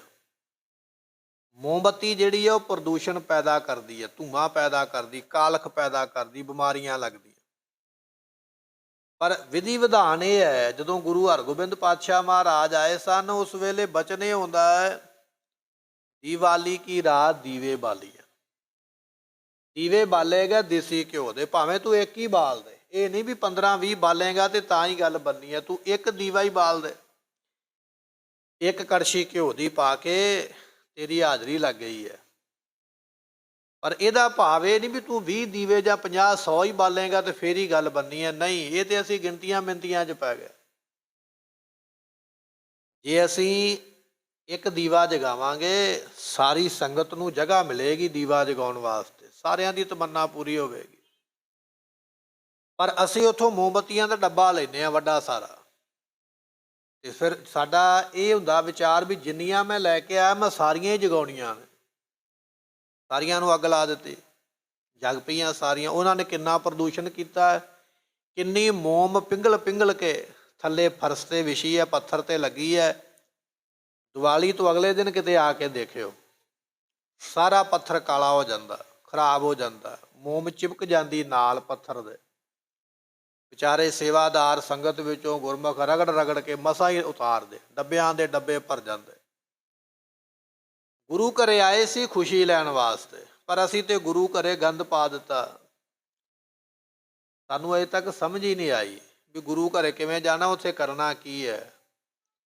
ਅਸੀਂ ਤੇ ਮੋਮਬੱਤੀਆਂ ਦਾ ਡੱਬਾ ਲਿਆਂਦਾ ਹੈ, ਉਹ ਜਗਾ ਕੇ ਜਾਣਾ। ਇਹ ਕਿੰਨਾ ਨੁਕਸਾਨ ਕਰੇਗਾ ਸਾਨੂੰ ਕੋਈ ਮਤਲਬ ਨਹੀਂ। ਗੁਰੂ ਕਿਹਾ ਸਿੱਖਾ, ਤੈਨੂੰ ਮਹਾਰਾਜ ਜੀਆਂ ਨੇ ਇਹ ਬਚਨ ਕੀਤਾ, ਸਿੱਖਾਂ ਦਾ ਮਨ ਨੀਵਾਂ ਮੱਤ ਉੱਚੀ। ਪਰ ਉੱਚੀ ਮੱਤ ਤੇ ਦਿਸਦੀ ਕੋਈ ਨਹੀਂ, ਤੂੰ ਤੇ ਮੋਮਬੱਤੀਆਂ ਦੀ ਗਿਣਤੀ ਵਿੱਚ ਲੱਗਾ ਹੋਇਆ, ਅਜੇ ਤੇਰੀ ਮੱਤ ਨੀਵੀਂ ਹੈ। ਤੂੰ ਆਪਣੇ ਦਿਮਾਗ ਨੂੰ ਖੋਲ੍ਹਿਆ ਹੀ ਨਹੀਂ, ਵਰਤਿਆ ਹੀ ਨਹੀਂ ਵੀ ਇਹ ਦਿਮਾਗ ਹੈ ਕਾਹਦੇ ਵਾਸਤੇ। ਇਸ ਦਿਮਾਗ ਨੂੰ ਡੱਬਾ ਬੰਦ ਨਾ ਰੱਖ, ਇਹਨੂੰ ਵਰਤਿਆ ਕਰੇ, ਵਰਤਣ ਵਾਸਤੇ ਰੱਬ ਨੇ ਦਿੱਤਾ। ਦੀਵਾ ਇੱਕ ਜਗਾ ਦੇ ਦੇਸੀ ਘਿਓ ਦਾ, ਉਹ ਤੇਰਾ ਸਫਲਾ ਹੈ। ਵਾਤਾਵਰਨ ਵੀ ਸਾਫ਼ ਕਰੇਗਾ, ਤੇਰੀ ਹਾਜ਼ਰੀ ਵੀ ਲੱਗੇਗੀ, ਰੋਸ਼ਨੀ ਵੀ ਕਰੇਗਾ ਔਰ ਸੁਗੰਧੀ ਵੀ ਫੈਲਾਏਗਾ। ਮੋਮਬੱਤੀ ਜਗਾਏਗਾ, ਵਾਤਾਵਰਨ ਵੀ ਖਰਾਬ ਹੋਵੇਗਾ, ਧੂੰਆਂ ਵੀ ਆਏਗਾ, ਸਿਹਤ ਵੀ ਖਰਾਬ ਹੋਵੇਗੀ, ਔਰ ਜਿੱਥੇ ਜਗਾਈ ਬੈਠਾ ਉਹ ਜਗ੍ਹਾ ਵੀ ਖਰਾਬ ਕਰ ਦੇਵੇਗਾ। ਕੋਈ ਗੱਲ ਬਹੁਤੀ ਵੱਡੀ ਨਹੀਂ ਹੈ ਨਿੱਕੀ ਜਿਹੀ ਹੈ, ਪਰ ਸਾਡੀ ਸਮਝ ਤੋਂ ਗੱਲਾਂ ਪਰੇ ਨੇ। ਅਸੀਂ ਇਹ ਗੱਲਾਂ ਸਮਝਣੀਆਂ ਹੀ ਨਹੀਂ ਚਾਹੁੰਦੇ, ਕਦੇ ਦਿਮਾਗ ਵਰਤਿਆ ਹੀ ਨਹੀਂ ਇਸ ਪਾਸੇ ਵੀ ਆਹ ਵੀ ਕੰਮ ਇਸ ਤਰ੍ਹਾਂ ਹੋ ਸਕਦਾ। ਗੁਰਮੁਖੋ, ਇਸ ਪੰਡਤ ਨੇ ਹਵਨ ਸ਼ੁਰੂ ਕੀਤਾ ਹੈ ਨਾ, ਇਹਨੇ ਆਖਿਆ ਵੀ 4 ਚੁਫੇਰੇ ਦੇਸੀ ਘਿਓ ਦੇ ਦੀਵੇ ਜਗਾਓ। ਉੱਥੇ ਲੱਕੜਾਂ ਵੀ ਬਾਲੀਆਂ ਜਾ ਸਕਦੀਆਂ ਸਨ, ਉੱਥੇ ਪਾਥੀਆਂ ਵੀ ਬਾਲੀਆਂ ਜਾ ਸਕਦੀਆਂ ਸਨ, ਉੱਥੇ ਹੋਰ ਵੀ ਕਾਹਕਾਨਾ ਵੀ ਬਾਲਿਆ ਜਾ ਸਕਦਾ ਹੈ। ਪ੍ਰਦੂਸ਼ਣ ਹੋਵੇਗਾ, ਬਾਕੀ ਲੱਕੜ ਤੋਂ, ਪਾਥੀ ਤੋਂ, ਕੱਖ ਕਾਨੇ ਤੋਂ। ਦੇਸੀ ਘਿਓ ਦਾ ਦੀਵਾ ਕਦੇ ਪ੍ਰਦੂਸ਼ਣ ਨਹੀਂ ਕਰਦਾ। ਬਹੁਤ ਜ਼ਿਆਦਾ ਦੀਵੇ ਜਿਹੜੇ ਨੇ ਉਸ ਵੇਲੇ ਜਗਾਏ ਗਏ, ਇਹ ਖੁਸ਼ਬੂ ਦੇਣਗੇ, ਰੌਸ਼ਨੀ ਕਰਨਗੇ, ਵਾਤਾਵਰਨ ਹਵਾ ਸਾਫ਼ ਹੋਵੇਗੀ। ਇਸ ਤਰ੍ਹਾਂ ਜਗਾ ਕੇ ਬੈਠਾ ਹੈ। ਚੰਦਨ ਚਰਚੈ ਸ਼ਿਰਕ ਗੁਲਾਬ, ਅਤੇ ਕਈ ਤਰ੍ਹਾਂ ਦੇ ਚੰਦਨ ਜਿਹੜੇ ਨੇ ਉਹ ਛਿੜਕੇ ਗਏ, ਕਈ ਤਰ੍ਹਾਂ ਦੇ ਅਤਰ, ਖੁਸ਼ਬੂਦਾਰ, ਗੁਲਾਬ ਜਲ, ਕਮਲ ਜਲ, ਇਹ ਛਿੜਕੇ ਗਏ 4 ਚੁਫੇਰੇ। ਇਹਦੇ ਵਿੱਚੋਂ ਮਹਿਕ ਆਵੇ, ਖੁਸ਼ਬੂ ਆਵੇ। ਕਈ ਤਰ੍ਹਾਂ ਦੀਆਂ ਖੁਸ਼ਬੂਦਾਰ ਵਸਤੂਆਂ ਦਾ ਛਿੜਕਾਅ ਕੀਤਾ ਗਿਆ। ਇਸ ਤਰ੍ਹਾਂ ਇਹ ਪੰਡਤ ਤਿਆਰੀ ਵਿੱਚ ਲੱਗਾ ਹੈ। ਚੌਂ ਦਿਸ਼ ਮਹਿਕਤ ਗੰਧ ਸ਼ਿਤਾਬ, ਤੇ ਕਹਿਣ ਲੱਗੇ 4 ਚੁਫੇਰੇ, ਸੱਜੇ ਖੱਬੇ, ਜਾਂ ਆਪਾਂ ਕਹਿ ਲਈਏ ਉੱਤਰ ਦੱਖਣ ਪੂਰਬ ਪੱਛਮ, 4 ਚੁਫੇਰੇ ਦੀਵੇ ਰੱਖੇ ਗਏ। 4 ਚੁਫੇਰੇ ਹੀ ਅਤਰ ਛਿੜਕਿਆ ਗਿਆ, ਫੁੱਲ ਛਿੜਕੇ ਗਏ, ਫੁੱਲਾਂ ਦੀ ਵਰਖਾ ਕੀਤੀ ਗਈ। ਇਹ ਸਾਰੀਆਂ ਸੁਗੰਧੀ ਵਾਲੀਆਂ ਚੀਜ਼ਾਂ ਰੱਖੀਆਂ ਗਈਆਂ, ਬਣਾਈਆਂ ਗਈਆਂ। ਇਸ ਤਰ੍ਹਾਂ ਦੀ ਇਹ ਤਿਆਰੀ ਇਸ ਨੇ ਜਗ ਦੀ ਕਰਵਾਈ ਧੂਪ ਹੈ। ਹੋਮ ਕੋ ਉਠੇ ਉਚੇਰੇ, ਤੇ ਕਹਿਣ ਲੱਗੇ ਵੀ ਜਿਹੜੀ ਧੂਪ ਹੈ ਨਾ, ਬੜੀ ਸੋਹਣੀ ਬਣਾ ਕੇ, ਜਿਹੜੀ ਧੂਪ ਆਪਾਂ ਲੈ ਕੇ ਆਉਣਾ, ਲੰਮੀਆਂ ਲੰਮੀਆਂ ਧੂਪਾਂ ਬਾਂਸ ਦੀ, ਉਹ ਪੱਤੀ ਵਾਲੀਆਂ ਜਾਂ ਗੂਗਲ ਵਾਲੀਆਂ, ਇਹ ਸਾਰੀਆਂ ਗਲਾ ਖਰਾਬ ਕਰਦੀਆਂ। ਇਹਨਾਂ ਵਿੱਚ ਰਬੜ ਵਗੈਰਾ ਬਹੁਤ ਇਹੋ ਜਿਹਾ ਵਸਤੂਆਂ ਪੈਂਦੀਆਂ ਜਿਹੜੀਆਂ ਬਾਲਣੀਆਂ ਨਹੀਂ ਚਾਹੀਦੀਆਂ, ਪਰ ਅਸੀਂ ਲਿਆ ਕੇ ਜਾਣ ਬੁੱਝ ਕੇ ਉਹ ਬਾਲਦੇ ਹਾਂ। ਜਿਹੜੀ ਧੂਪ ਆ ਲੰਮੀ ਜੀ ਆਪਾਂ ਲੈ ਕੇ ਆਉਂਦੇ ਆ, ਮਨਾਈ ਹੈ ਗੁਰੂ ਘਰ ਬਾਲਣ ਵਾਸਤੇ। ਇਹਦੇ ਵਿੱਚ ਟਾਇਰਾਂ ਦੀ ਰਬੜ ਵਗੈਰਾ ਪੈਂਦੀ ਆ, ਹੋਰ ਵੀ ਕਈ ਕੁਝ ਇਹਦੇ ਵਿੱਚ ਪੈਂਦਾ ਹੈ। ਇਹ ਮਨਾਈ ਵਾਲੀਆਂ ਵਸਤੂਆਂ ਨੇ। ਜੇ ਤੂੰ ਸਮੱਗਰੀ ਬਾਲਣੀ ਚਾਹੁੰਦਾ ਹੈ ਤੇ ਉਹ ਸੁੱਕੀ ਸਮੱਗਰੀ ਮਿਲਦੀ ਹੈ, ਬਾਜ਼ਾਰ ਵਿੱਚੋਂ ਮਿਲ ਜਾਂਦੀ ਹੈ, ਆਪ ਵੀ ਤਿਆਰ ਕਰ ਸਕਦਾ। ਉਹ ਲਿਆ ਕੇ ਥੋੜ੍ਹੀ ਜਿਹੀ ਕੋਲਿਆਂ ਦੇ ਉੱਪਰ ਪਾ ਦੇ, ਇੰਨੀ ਸੁਗੰਧੀ ਆਵੇਗੀ, ਇੱਕ ਵਾਰੀ ਪਾਉਣ ਤੋਂ ਬਾਅਦ ਵਿੱਚ ਪਾਉਣ ਦੀ ਲੋੜ ਨਹੀਂ ਪੈਂਦੀ ਹੈ। ਪਰ ਸਾਨੂੰ ਬਹੁਤ ਦਲਿੱਦਰ ਪਿਆ ਹੋਇਆ ਵੀ ਕਿਹੜਾ ਬਾਜ਼ਾਰ ਜਾਵੇ, ਕਿਹੜਾ ਲੈ ਕੇ ਆਵੇ, ਫਿਰ ਅੱਗ ਬਾਲਣੀ ਪਵੇਗੀ, ਕੋਲੇ ਬਣਾਉਣੇ ਪੈਣਗੇ, ਫਿਰ ਉੱਪਰ ਪਾਉਣੀ ਪਏਗੀ। ਇਹਦੇ ਤੋਂ ਚੰਗਾ ਵੀ ਉਹ ਬੰਦ ਡੱਬੀ ਲਿਆਓ, ਉਹਨੂੰ ਲਿਆ ਕੇ 4-5 ਨੂੰ ਅੱਗ ਲਾ ਕੇ ਤੇ ਭਾਈ ਜੀ ਦੇ ਕੋਲ ਰੱਖ ਦਿਓ। ਇਹ ਜਿਹੜਾ ਬੋਲਦਾ ਪਿਆ, ਬੋਲਦਾ ਕਿਉਂ ਪਿਆ, ਇਹਦੇ ਦਿਮਾਗ ਨੂੰ ਚੜ੍ਹ ਜਾਵੇ, ਇਹ ਕੱਲ ਨੂੰ ਬੋਲਣ ਜੋਗਾ ਨਾ ਰਵੇ। ਪਾਠ ਦਾ ਭਾਵੇਂ ਕੋਈ ਅੱਖਰ ਨਾ ਸੁਣੇ, ਧੂਫ ਨਹੀਂ ਬੰਦ ਹੋਣੀ ਚਾਹੀਦੀ, ਉਹਦੇ ਲਈ ਸਾਰਿਆਂ ਦਾ ਧਿਆਨ ਹੋਵੇਗਾ। ਬਾਬਾ ਬੈਠਾ ਸੁੱਤਾ ਪਿਆ ਕਿ ਜਾਗਦਾ ਪਿਆ, ਪੜ੍ਹਦਾ ਪਿਆ ਕਿ ਨਹੀਂ ਪੜ੍ਹਦਾ ਪਿਆ, ਨਿੱਕੇ ਤੋਂ ਲੈ ਕੇ ਵੱਡਾ ਤੱਕ 5-5 ਮਿੰਟ ਬਾਅਦ ਕਮਰੇ 'ਚ ਗੇੜਾ ਮਾਰਦਾ ਤੇ ਧਿਆਨ ਧੂਫ ਵੱਲ ਹੈ ਵੀ ਇਹ ਜਗਦੀ ਪਈ ਹੈ। ਤੇ ਫਿਰ ਲਾਈਆਂ ਜਾਂਦੀਆਂ 4-5 ਵੀ, ਜੇ ਇੱਕ ਬੁੱਝ ਵੀ ਜਾਵੇ ਤੇ ਦੂਜੀਆਂ 3-4 ਜਗਦੀਆਂ ਰਹਿਣ। ਤੇ 2 ਘੰਟਿਆਂ ਬਾਅਦ ਭਾਈ ਜੀ ਦਾ ਨੱਕ ਕਾਲਾ ਹੋ ਜਾਂਦਾ ਧੂਏ ਦੇ ਨਾਲ, ਤੇ ਗਲਾ ਉਹਦਾ ਖਰਾਬ ਹੋ ਜਾਂਦਾ। ਇਹ ਮਨਾਹੀ ਕੀਤੀਆਂ ਵਸਤੂਆਂ ਨੇ, ਪਰ ਇਹ ਸਭ ਕੁਝ ਕੀਤਾ ਜਾਂਦਾ। ਇਹਦਾ ਧੂਆਂ ਗਲਾ ਖਰਾਬ ਕਰਦਾ, ਅੱਖਾਂ ਵੀ ਖਰਾਬ ਕਰ ਦਿੰਦਾ। ਰੋਹ ਵਿਚਾਰ ਕਹਿਣ ਲੱਗੇ ਵੀ ਇਸ ਤਰ੍ਹਾਂ ਸੋਹਣੀਆਂ ਸੋਹਣੀਆਂ ਧੂਫਾਂ ਦਿਖਾਉਂਦਾ ਹੈ, ਇਹ ਬ੍ਰਾਹਮਣ ਦੇਵਤਾ ਜੀ ਹੋਰ ਕੀ ਕੁਝ ਕਰੇਗਾ, ਕਿਹੜੀ ਕਿਹੜੀ ਮਰਿਆਦਾ ਦੱਸੇਗਾ, ਕਿਵੇਂ ਦੇਵੀ ਪ੍ਰਗਟ ਕਰਦਾ ਹੈ, ਇਹ ਆਪਾਂ ਅਗਲੇ ਦੀਵਾਨ ਵਿੱਚ ਸਰਵਣ ਕਰਾਂਗੇ। ਸਮੇਂ ਦੀ ਸਮਾਪਤੀ, ਲੇਖਾ ਕਤਹਿ ਨਾ ਛੂਟੀ ਹੈ। ਬਖਸ਼ਣਹਾਰ ਬਖਸ਼ ਲੈ। ਵਾਹਿਗੁਰੂ।